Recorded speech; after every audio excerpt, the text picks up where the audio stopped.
വ്യക്തിത്വം അതിനകത്ത് പ്രവർത്തിച്ചിട്ടുള്ളതായിട്ട് നമുക്ക് മനസ്സിലാക്കാൻ കഴിയും. സൃഷ്ടിയോടുള്ള ബന്ധമുണ്ട്, നമ്മുടെ ബന്ധത്തിലുണ്ട് പിതാവിന്റെയും പങ്ക്.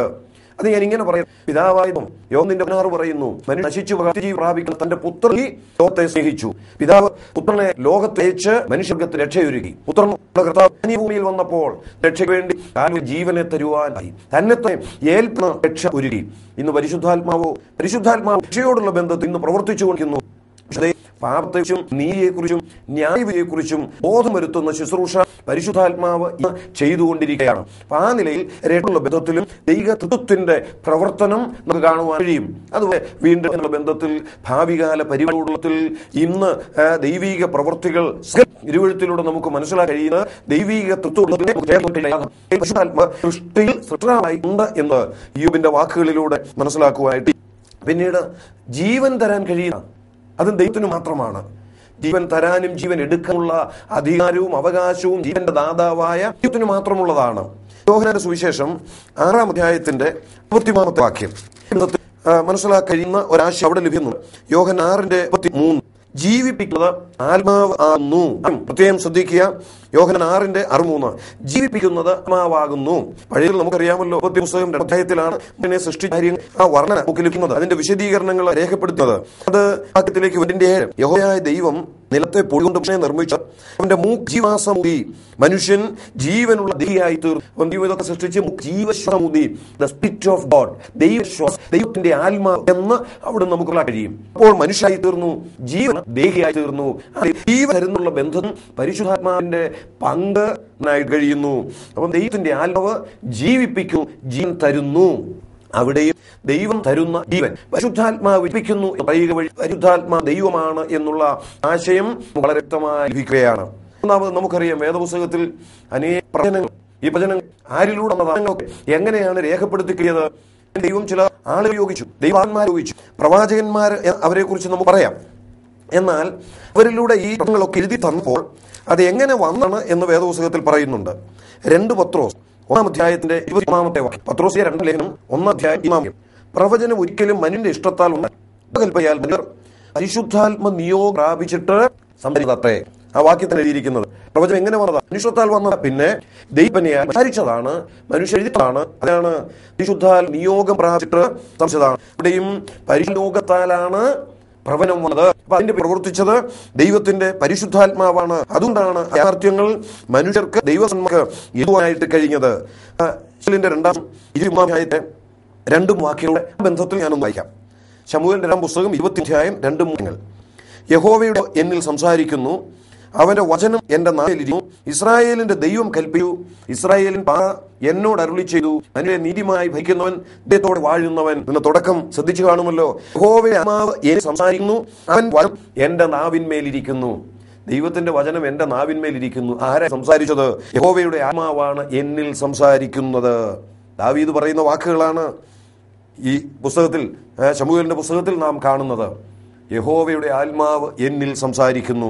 അപ്പൊ അവിടെയും ദൈവത്തിന്റെ ആലോചനകള്, ദൈവത്തിന്റെ ആത്മാവാണ് സംസാരിക്കുന്നത്, ദൈവത്തിന്റെ ആത്മാവാണ് തരുന്നത്. ദൈവാത്മാവിന്റെ നിയോഗപ്രകാരമാണ് പ്രവചനം വന്നിരിക്കുന്നത്. വേദപുസ്തകത്തെ കുറിച്ച് പറയുമ്പോൾ ഇങ്ങനെ പറയുന്നുണ്ട്, എല്ലാ തിരുവെഴുത്തും ദൈവശ്വാസീയമാകയാൽ എന്ന വേദപുസ്തകത്തെ കുറിച്ച് പറയുന്നത് ദൈവം ശ്വസിച്ചത് എന്നുള്ള അർത്ഥത്തിലാണ്. എന്ന് പറഞ്ഞാൽ ദൈവത്തിന്റെ ആത്മാവിനാൽ എന്ന് നമുക്ക് അവിടെ നിന്ന് മനസ്സിലാക്കുവാനായിട്ട് കഴിയും. അപ്പം ആ നിലയിൽ പ്രവചനത്തോടുള്ള ബന്ധത്തിലും ദൈവീക അരുളപ്പാടുകളോടുള്ള ബന്ധത്തിലും ദൈവത്തിന്റെ വചനത്തോടുള്ള ബന്ധത്തിലും പരിശുദ്ധാത്മാവിന്റെ പ്രവർത്തനത്തെ വളരെ വ്യക്തമായി തിരുവെഴുത്തിലൂടെ നമുക്ക് കാണുവാനായിട്ട് കഴിയും. 2 കാര്യങ്ങളാണ് പരിശുദ്ധാത്മാവിന്റെ ദൈവത്വത്തോടുള്ള ബന്ധത്തിൽ നാം കണ്ടത്. ഒന്ന്, ദൈവത്തിന് മാത്രമുള്ള സവിശേഷതകൾ അത് പരിശുദ്ധാത്മാവിനുണ്ട്. അതുകൊണ്ട് പരിശുദ്ധാത്മാവ് ദൈവമാണ്. ദൈവത്തിന് മാത്രം ചെയ്യാൻ കഴിയുന്ന ചില പ്രവൃത്തികൾ, സൃഷ്ടിപ്പ്, ജീവൻ തരുന്നത്, ദൈവത്തിന്റെ വചനം തരിക, ദൈവത്തിന്റെ അരുളപ്പാട് തരിക, പ്രവചനം തരിക. ഈ നിലയിലും പരിശുദ്ധാത്മാവിന്റെ പ്രവർത്തനത്തെ കാണുന്നു. അതുകൊണ്ട് പരിശുദ്ധാത്മാവ് ദൈവമാണ് എന്ന് വിശുദ്ധ തിരുവെഴുത്ത് വളരെ വ്യക്തമായി തെളിയിച്ചു തരുന്നു. ഇനി 3-ാമത് മറ്റൊരു മേഖല, പരിശുദ്ധാത്മാവിന്റെ ദൈവത്വത്തെ നമുക്ക് മനസ്സിലാക്കുന്നതിന് തിരുവെഴുത്തിലൂടെ നമുക്ക് കാണാൻ കഴിയുന്നത്, പിതാവിന്റെയും പുത്രന്റെയും പരിശുദ്ധാത്മാവിന്റെയും പേര് ഒന്നിച്ച് ചേർത്ത് പറഞ്ഞിട്ടുണ്ട് ചില ഭാഗങ്ങളിൽ. പുതിയ നിയമത്തിൽ അത് അനേക ഭാഗങ്ങളിൽ പറഞ്ഞിട്ടുണ്ട്. പിതാവിനോടും പുത്രനോടും ചേർത്ത് പരിശുദ്ധാത്മാവിൻ്റെ പേര് പറഞ്ഞിരിക്കുന്നു. അത് വളരെ പ്രധാനപ്പെട്ട ഒരു വേദഭാഗം, നമുക്കെല്ലാം അറിയാവുന്നതാണ്. മത്തായി സുവിശേഷം 28-ാം അധ്യായത്തിൻ്റെ 19-ാമത്തെ വാക്യം. ഞാൻ ആ വാക്യം ഒന്നെടുത്ത് വായിക്കാം. മത്തായി സുവിശേഷം 28-ാം അധ്യായത്തിൻ്റെ 19-ാം വാക്യം. ആകയാൽ നിങ്ങൾ പുറപ്പെട്ട് പിതാവിൻ്റെയും പുത്രൻ്റെയും പരിശുദ്ധാത്മാവിൻ്റെയും നാമത്തിൽ സ്നാനം കഴിപ്പിച്ചും ഞാൻ നിങ്ങളോട് കൽപ്പിച്ചതൊക്കെയും പ്രമാണിപ്പാൻ തക്കവണ്ണം ഉപദേശിച്ചും കൊണ്ട് സകല ജാതികളെയും ശിഷ്യരാക്കിക്കൊള്ളുവീൻ. കർത്താവ് തൻ്റെ ശിഷ്യന്മാർക്ക് കൊടുത്ത ഒരു വലിയ ദൗത്യമാണ്. ഭൂലോകമൊക്കെ പോയി സകലരെയും ശിഷ്യരാക്കണം. അവിടെ പോകുമ്പോൾ ചെയ്യേണ്ട 3 കാര്യങ്ങൾ പറയുന്നുണ്ട്. 1, വചനം പറയണം, സുവിശേഷം പറയണം. 2, അത് വിശ്വസിച്ച് വരുന്നവരെ സ്നാനപ്പെടുത്തണം. 3, അവരെ വീണ്ടും ദൈവവചനത്തിലെ ഉപദേശങ്ങൾ പഠിപ്പിച്ച് അത് പ്രമാണിക്കത്തക്ക വിധത്തിൽ അവരെ ശിഷ്യരാക്കണം. ഇങ്ങനെ 3 നിർദ്ദേശങ്ങൾ ആ ഭാഗത്ത് പ്രത്യേകമായിട്ട് കൊടുക്കുന്നുണ്ട്. അതിൽ സ്നാനത്തെക്കുറിച്ച് പറയുമ്പോൾ പറയുന്നത് ഇങ്ങനെയാണ്. എങ്ങനെയാണ് സ്നാനം? പിതാവിൻ്റെയും പുത്രൻ്റെയും പരിശുദ്ധാത്മാവിൻ്റെയും നാമത്തിലാണ് സ്നാനപ്പെടുത്തേണ്ടത്. വേദപുസ്തകത്തിൽ ഈ സ്നാനം കർത്താവിൻ്റെ കൽപ്പനയായിട്ട് രേഖപ്പെടുത്തി തന്നിരിക്കുന്നു. വിശ്വസിച്ച് രക്ഷിക്കപ്പെട്ടവരാണ് സ്നാനപ്പെടേണ്ടത് എന്നുള്ളതും മറ്റു പല ഭാഗങ്ങളിലൂടെയും വിശുദ്ധ തിരുവെഴുത്ത് പഠിപ്പിക്കുന്നുണ്ട്. ഞാൻ അതോട് ബന്ധപ്പെട്ട് ഒരു വാക്ക് ഇങ്ങനെ പറയട്ടെ. രക്ഷിക്കപ്പെടാതെയുള്ള സ്നാനം അത് ഏത് കാലത്ത് ഏൽക്കുന്നതാണെങ്കിലും അത് വചനത്തിന് വിരുദ്ധമാണ്. അത് യേശുക്രിസ്തു തന്ന കൽപ്പനയ്ക്ക് വിരുദ്ധമായ ഒരു പ്രമാണമായിട്ടിരിക്കുന്നു. അതുകൊണ്ടത് ദൈവവചനാനുസരണമുള്ളതല്ല. കർത്താവിൽ വിശ്വസിച്ച് സുവിശേഷം കേട്ട് ദൈവവചനത്താൽ ദൈവാത്മാവിൻ്റെ പ്രവർത്തനത്താൽ രക്ഷിക്കപ്പെട്ടവരാണ് സ്നാനപ്പെടേണ്ടത്. അത് കൂടുതൽ വിശദമായിട്ട് മറ്റു പല ഭാഗങ്ങളിലൂടെ പഠിക്കുവാനായിട്ട് കഴിയും. നമ്മുടെ വിഷയം പരിശുദ്ധാത്മാവ് എന്നുള്ളതായതുകൊണ്ട് അതിൻ്റെ കൂടിയ ഭാഗങ്ങളിലേക്ക് ഇപ്പോൾ പോകുന്നില്ല. എന്നാൽ ഇങ്ങനെ പറയട്ടെ, സ്നാനം എങ്ങനെ ആയിരിക്കണമെന്ന് പറയുന്നിടത്ത് പിതാവിൻ്റെയും പുത്രൻ്റെയും പരിശുദ്ധാത്മാവിൻ്റെയും നാമത്തിൽ സ്നാനം കഴിപ്പിക്കുക എന്നാ പറഞ്ഞിരിക്കുന്നത്. ഇവിടെ 3 പേരും പറയുന്നുണ്ട്. പിതാവിൻ്റെ പേരുണ്ട്, പുത്രൻ്റെ പേരുണ്ട്, പരിശുദ്ധാത്മാവിൻ്റെ പേരുണ്ട്. പക്ഷെ അതേക്കുറിച്ച് പറഞ്ഞിട്ട് ഈ 3 പേരൂടെ പറഞ്ഞിട്ട് പിതാവിൻ്റെയും പുത്രൻ്റെയും പരിശുദ്ധാത്മാവിൻ്റെയും 3 പേരുണ്ട്. ബഹുവചനമാണ്. നാമങ്ങളിൽ എന്നാ പറയേണ്ടത്. പക്ഷെ എന്താ ഇവിടെ പറഞ്ഞിരിക്കുന്നത്? ഇൻ ദ നെയിം ഓഫ്, നാമത്തിൽ. ഏകവചനത്തിലാണ് പറഞ്ഞിരിക്കുന്നത്. ഗ്രാമർ മിസ്റ്റേക്കാണോ ഇവിടെ വന്നിരിക്കുന്നത്? വ്യാകരണ പെശകാണോ? 3 പേര് പറഞ്ഞിട്ട് 3 കൂടെ ചേർത്ത് ഏകവചനത്തിലാണ്, നാമത്തിൽ എന്നാ പറഞ്ഞിരിക്കുന്നത്. ദൈവത്തിന് തെറ്റുപറ്റിയതല്ല. ഈ പുസ്തകം അനേക ദൈവദാസന്മാരെ കൊണ്ട് എഴുതിച്ചെങ്കിലും അതിൻ്റെ പിന്നിൽ പ്രവർത്തിച്ച ഈ പരിശുദ്ധാത്മാവിന് വ്യാകരണ പെശക് പറ്റിയതല്ല. വളരെ കൃത്യമായി ഒരു സത്യം വെളിപ്പെടുത്തുകയാണ് ഈ പ്രയോഗത്തിലൂടെയും. പിതാവ്, പുത്രൻ, പരിശുദ്ധാത്മാവ് 3 പേരുകളുണ്ട്, 3 വ്യത്യസ്ത വ്യക്തിത്വങ്ങളുണ്ട്. പക്ഷേ ഇത് 3 കൂടെ ചേരുന്ന ഏകനാമം എന്നാ തിരുവെഴുത്ത് പഠിപ്പിക്കുന്നത്. അപ്പോൾ അതിലൂടെയും ഇത് 3ഉം 1 എന്നുള്ള ആ സത്യത്തെ നമുക്ക് ഗ്രഹിക്കുവാനായിട്ട് കഴിയുന്നു. അപ്പോൾ പിതാവിനോട് ചേർത്ത് പുത്രനോട് ചേർത്ത് തുല്യ പങ്കാളിയായി പരിശുദ്ധാത്മാവിനെ കുറിച്ചും ഇവിടെ പറഞ്ഞിരിക്കുകയാണ്. അതുപോലെ കൊരിന്ത്യർക്ക് എഴുതിയ 2-ാം ലേഖനം അധ്യായത്തിൻ്റെ 14-ാമത്തെ വാക്യത്തിലും ഈ നിലയിൽ നമുക്ക് കാണുവാനായിട്ട് കഴിയും. ഇപ്പം നമ്മൾ കണ്ടത് ശിഷ്യന്മാർക്ക് കൊടുത്ത ഒരു വലിയ നിയോഗമാണ്, അപ്പോസ്തോലിക് കമ്മീഷൻ എന്ന് നമുക്കതിനെ പറയാം. എന്നാൽ അടുത്ത് കൊരിന്ത്യർക്ക് എഴുതിയ 2-ാം ലേഖനം 13-ാം അധ്യായത്തിൻ്റെ 14-ാമത്തെ വാക്യത്തിൽ ആശീർവാദമാണ്, അപ്പോസ്തോലിക് ബെനഡിക്ഷൻ. അത് ഞാനൊന്ന് വായിക്കട്ടെ. കർത്താവായ യേശുക്രിസ്തുവിൻ്റെ കൃപയും ദൈവത്തിൻ്റെ സ്നേഹവും പരിശുദ്ധാത്മാവിൻ്റെ കൂട്ടായ്മയും നിങ്ങളെല്ലാവരോടും കൂടെ ഇരിക്കുമാറാകട്ടെ. ലേഖനം എഴുതി അവസാനിപ്പിക്കുമ്പോൾ പൗലോസ് പറയുന്ന വാക്കുകളാണ്. എല്ലാവരെയും ആശീർവദിക്കുകയാണ്. ആശീർവദിക്കാൻ ഉപയോഗിച്ചിട്ടുള്ള പദങ്ങൾ ശ്രദ്ധിക്കുക. 1, കർത്താവായ യേശുക്രിസ്തുവിൻ്റെ കൃപ, ദൈവത്തിൻ്റെ സ്നേഹം, പരിശുദ്ധാത്മാവിൻ്റെ കൂട്ടായ്മ. ഇത് 3 കാര്യങ്ങൾ പറഞ്ഞിരിക്കുന്നിടത്ത് പുത്രനെയും പിതാവിനെയും പരിശുദ്ധാത്മാവിനെയും ചേർത്താണ് പറഞ്ഞിരിക്കുന്നത്. കർത്താവായ യേശുക്രിസ്തു അത് പുത്രനെ കുറിച്ചാണ്, ദൈവത്തിൻ്റെ സ്നേഹം അത് പിതാവിനെ കുറിച്ചാണ്, പരിശുദ്ധാത്മാവിൻ്റെ കൂട്ടായ്മ അത് പരിശുദ്ധാത്മാവിനെ കുറിച്ചാണ്. ഇവിടെയും ഈ 3 പേരെയും ചേർത്തു പറഞ്ഞിരിക്കുന്നു. പിതാവിനോടും പുത്രനോടും ചേർത്ത് പരിശുദ്ധാത്മാവിനെയും പറഞ്ഞിരിക്കുന്നു. പക്ഷെ ഒരു ചെറിയ വ്യത്യാസം നമുക്കിവിടെ കാണാം. മത്തായി സുവിശേഷം 28-ാം അധ്യായത്തിൽ നമ്മൾ കണ്ടത് പിതാവ്, പുത്രൻ, പരിശുദ്ധാത്മാവ് ഈ ഓർഡറിലാണ് പറഞ്ഞിരിക്കുന്നത്. ഈ 3 പേരുകൾ പറഞ്ഞപ്പോൾ പിതാവ്, പുത്രൻ, പരിശുദ്ധാത്മാവ് എന്നിങ്ങനെയാണ് പറഞ്ഞിരിക്കുന്നത്. എന്നാൽ ഇവിടെ പറഞ്ഞിരിക്കുന്നിടത്ത് ആ ഓർഡറിലല്ല പറഞ്ഞിരിക്കുന്നത്. ആദ്യം പറഞ്ഞിരിക്കുന്നത് പുത്രന്റെ പേരാ, യേശുക്രിസ്തുവിന്റെ പേരാ. രണ്ടാമത് ദൈവത്തിന്റെ പിതാവിന്റെ പേര്, പിന്നീട് പരിശുദ്ധാത്മാവിന്റെ പേര് എന്ന് പറഞ്ഞ ക്രമം ഒന്ന് മാറി. പിതാവ്, പുത്രൻ, പരിശുദ്ധാത്മാവ് എന്നുള്ളത് ദൈവസഭയ്ക്ക് കൃപാവരങ്ങൾ തരുന്ന കാര്യത്തെക്കുറിച്ച് അവിടെ പറയുന്നത്. കൃപാവരം എന്നുള്ളതും പരിശുദ്ധാത്മാവ് നൽകപ്പെടുന്നു. അതുകൊണ്ട് വിശദമായിട്ട് നമ്മുടെ ഈ പഠനത്തിൽ മുൻപോട്ട് വരുന്നുണ്ട്. എന്നാൽ അത് തരുന്ന കാര്യത്തെക്കുറിച്ച് പറയുമ്പോൾ 1 കൊരിന്ത്യർ 12:4 മുതൽ 6 വരെയുള്ള വാക്യങ്ങളിൽ എന്നാൽ കൃപാവരങ്ങളിൽ വ്യത്യാസമുണ്ട്.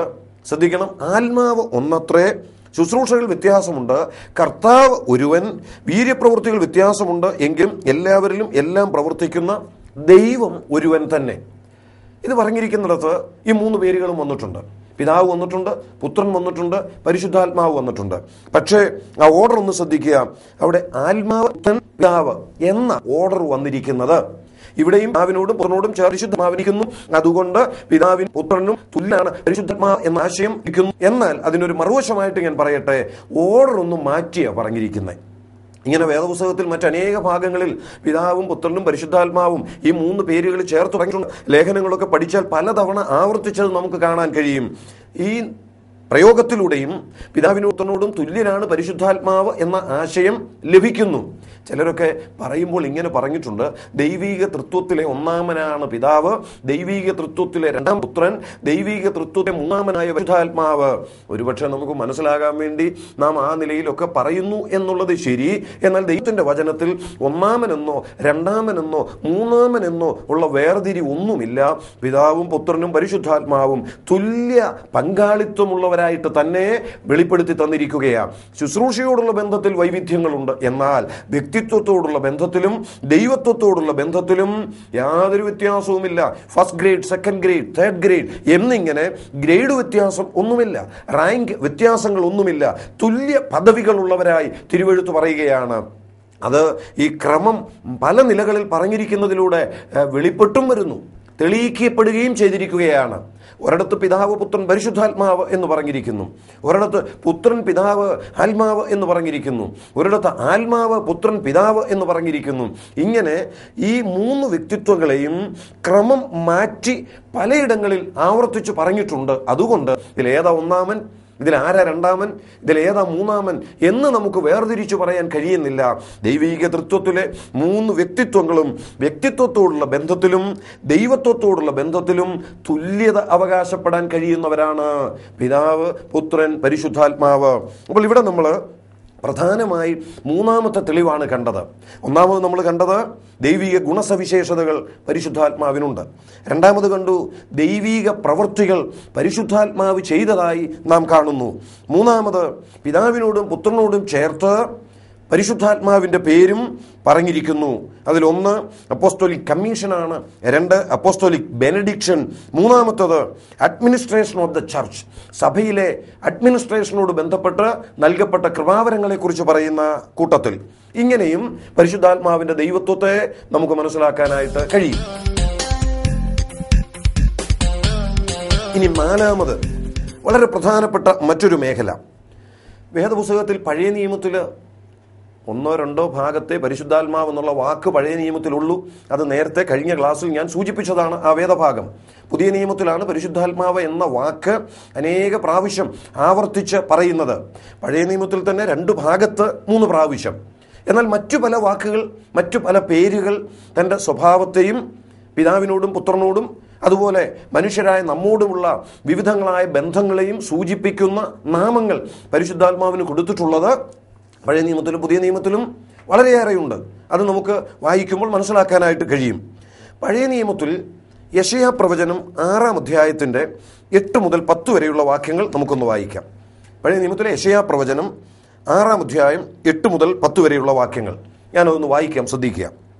അനന്തരം ഞാൻ ആരെ അയക്കേണ്ടു, ആർ നമുക്ക് വേണ്ടി പോകുമെന്ന് ചോദിക്കുന്ന കർത്താവിൻ്റെ ശബ്ദം കേട്ടിട്ട് അടിയനിതാ, അടിയനെ അയക്കണമേ എന്ന് ഞാൻ പറഞ്ഞു.